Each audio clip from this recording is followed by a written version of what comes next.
बेटा next topic है विभव प्रवणता और विभव प्रवणता तथा वैद्युत क्षेत्र की तीव्रता में संबंध।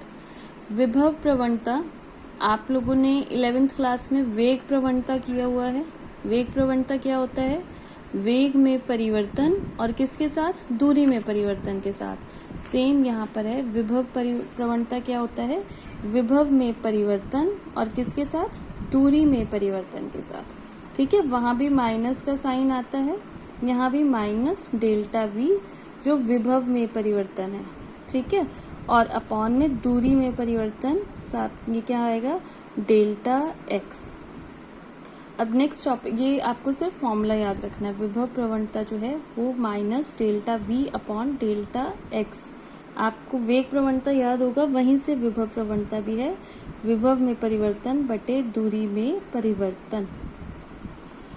वहां जो हम वेग में परिवर्तन करते थे वो क्या करते थे? जैसे पहले वेग है v और बाद में हो जाता था v प्लस डेल्टा वी, तो क्या करते थे? v फिर इसको माइनस करते थे, माइनस v, और ये प्लस की जगह भी माइनस हो जाता था, माइनस डेल्टा वी। तो v से v कैंसिल आउट हो जाता था, बचता तो क्या था? Minus delta we. इसी तरीके से यहाँ भी माइनस डेल्टा वी। टॉपिक एक और है साथ में कि विभव प्रवणता और वैद्युत क्षेत्र की तीव्रता में संबंध। तो ये तीव्रता में संबंध देखते हैं। हमें पता है F is equal to Q0E, ये आपने पहले पढ़ा हुआ है। और जो कार्य होता है वो किसके बराबर होता है? बल गुणा विस्थापन। अगर हम किसी आवेश Q0 को एक बिंदु से दूसरे बिंदु तक ले जाएं तो हमें बल के विरुद्ध कुछ कार्य करना पड़ेगा, तो इसलिए यहाँ पर जो विस्थापन होगा minus delta x. Delta W कार्य बराबर F into minus delta x. ठीक है, और F हमारे पास क्या है? Q0E। ये F का मान हम यहाँ पर रख लेंगे, तो delta W is equal to minus Q0E into delta x.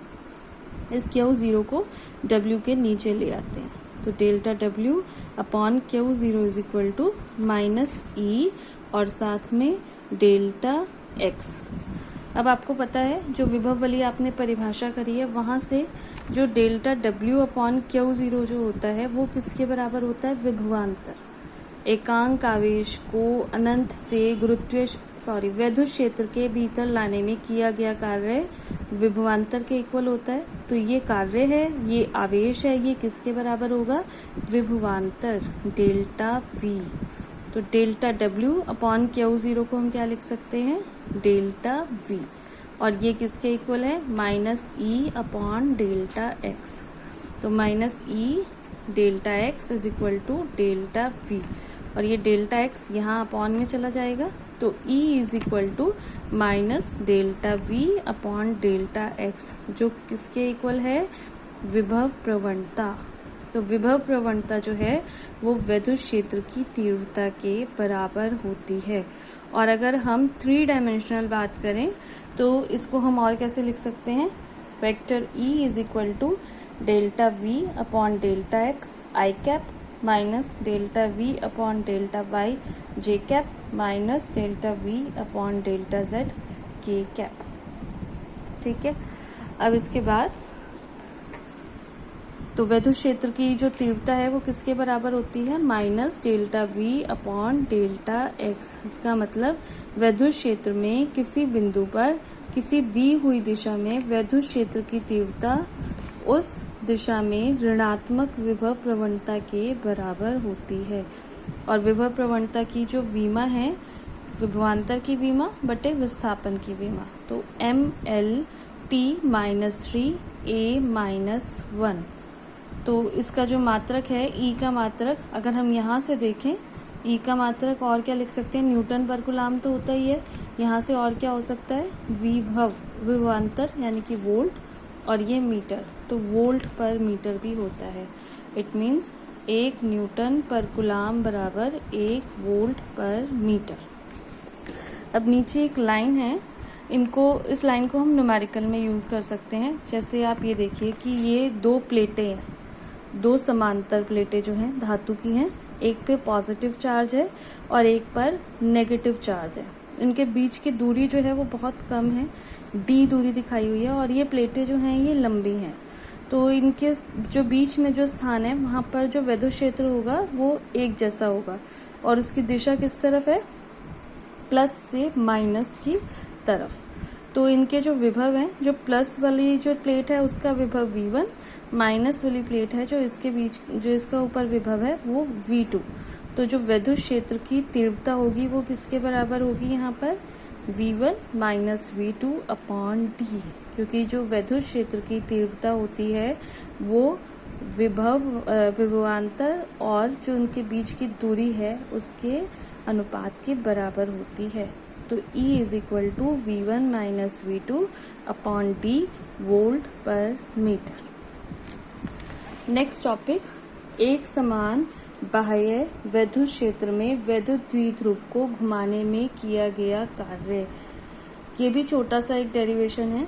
यहाँ पर जो बल आघूर्ण होता है, बल युग्म का आघूर्ण, जो आप फर्स्ट चैप्टर में पढ़ चुके हैं, tau is equal to PE sine theta. ठीक है।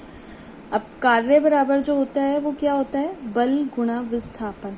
पर अगर हम बल आघूर्ण की बात कर रहे हैं, अब थोड़ा आप 11th क्लास को याद करिए, जब हम सरल रेखीय गति की बात करते हैं तो कार्य बराबर होता है बल गुणा विस्थापन। पर अगर हम घूर्णन गति की बात करते हैं कि किसी वस्तु को घुमाया जाता है किसी दिशा में, यहाँ पर आघूर्ण की बात हो रही है ना, तो इसलिए घूर्णन गति को याद कर लेते हैं। तो जो कार्य है TW, बल की जगह हो जाएगा बल युग्म का आघूर्ण, बल गुणा विस्थापन होता है। यहाँ पर विस्थापन की जगह क्या हो जाएगा, कोणीय विस्थापन।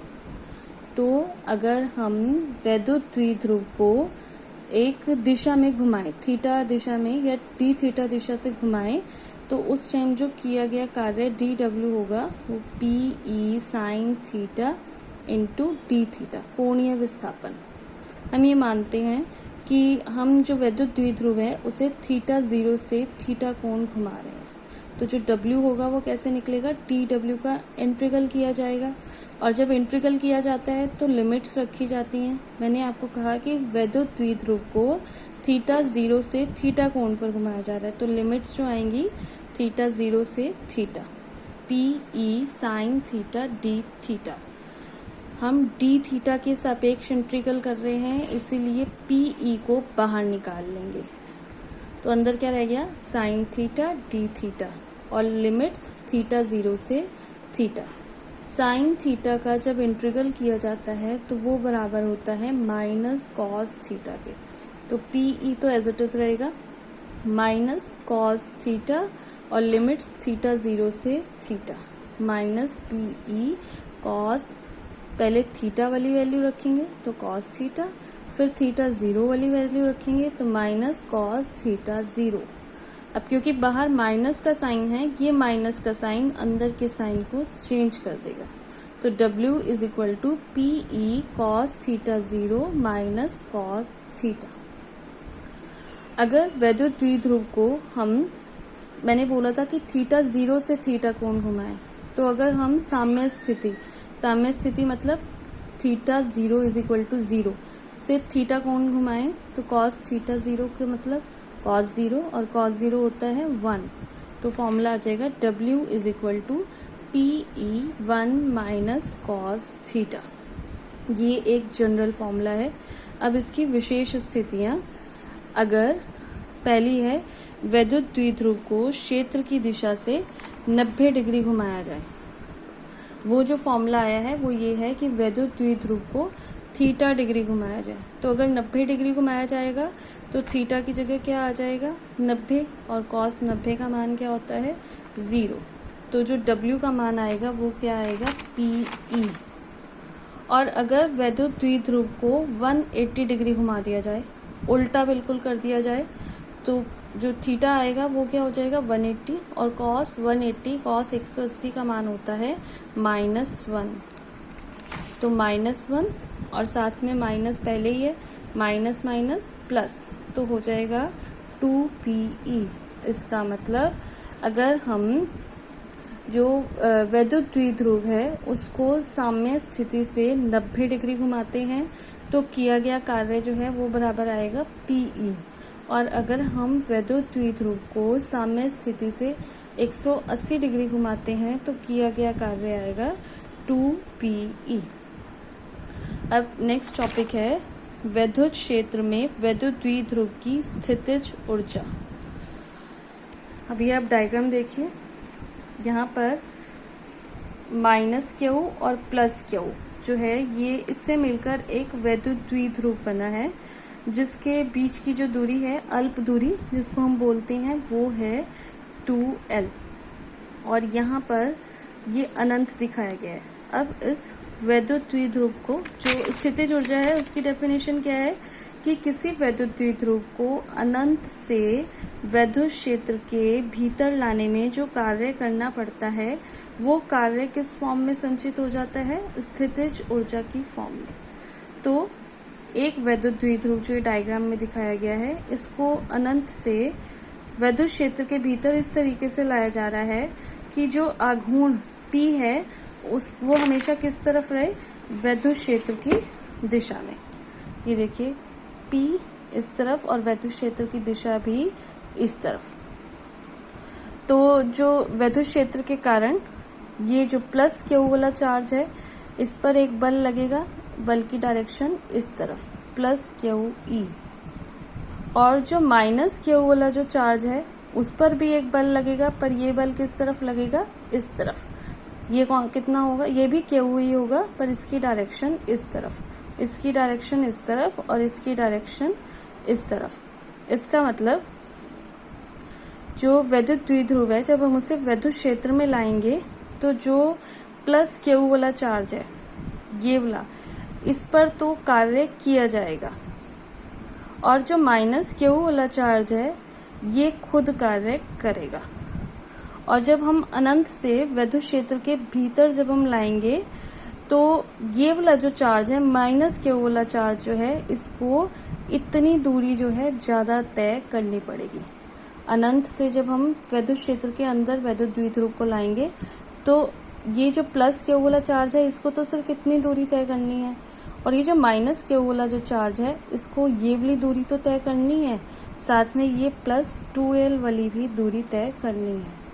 तो जो वैद्युत द्विध्रुव है उसको अनंत से वैद्युत क्षेत्र के भीतर लाने में जो किया गया कार्य होगा वो किसके बराबर होगा, कार्य बराबर बल गुणा विस्थापन के होता है।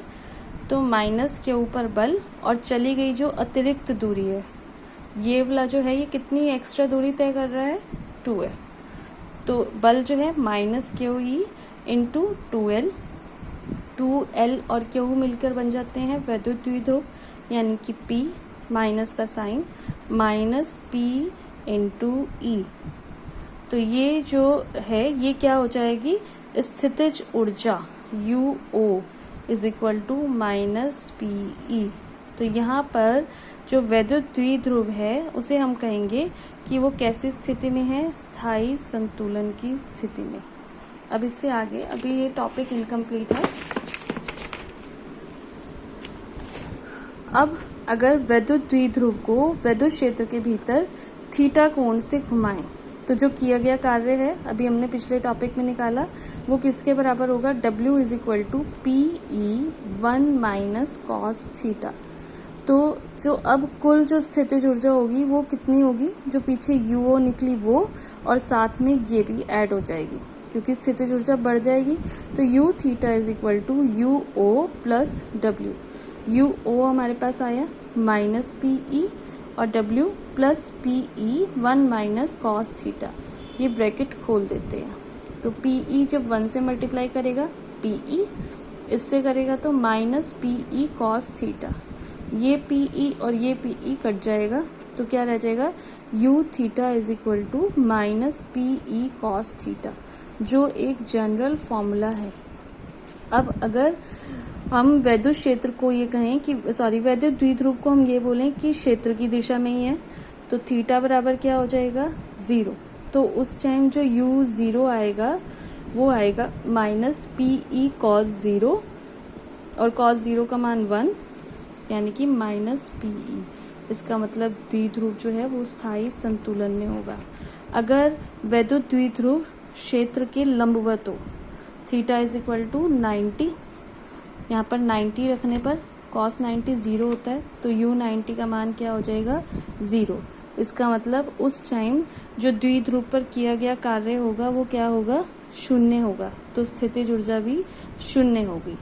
अगर वैद्युत द्विध्रुव को 180 डिग्री घुमा दें तो यहाँ पर cos 180 हो जाएगा, जिसका मान क्या होता है -1, तो -1 और माइनस माइनस प्लस, तो क्या हो जाएगा +P। तो इस कंडीशन में जो वैद्युत द्विध्रुव है अस्थायी संतुलन की स्थिति में आ जाएगा। -PE होने पर स्थायी संतुलन, जब वैद्युत द्विध्रुव जो है वैद्युत क्षेत्र की दिशा में होता है। अगर वैद्युत द्विध्रुव को वैद्युत क्षेत्र के लंबवत करा जाता है तो जो किया गया कार्य है वो 0 हो जाता है, और अगर हम वैद्युत द्विध्रुव को वैद्युत क्षेत्र की बिल्कुल विपरीत दिशा में कर दें तो जो किया गया कार्य है वो +PE हो जाएगा, और उस टाइम हम क्या कहेंगे कि द्विध्रुव जो है वो कैसी स्थिति में है, अस्थायी संतुलन की स्थिति में होगा। अब यहाँ पर आपका चैप्टर कंप्लीट हो गया। इसके पहले नोट्स चेक होंगे और फिर मंडे को इसकी वर्कशीट कराई जाएगी।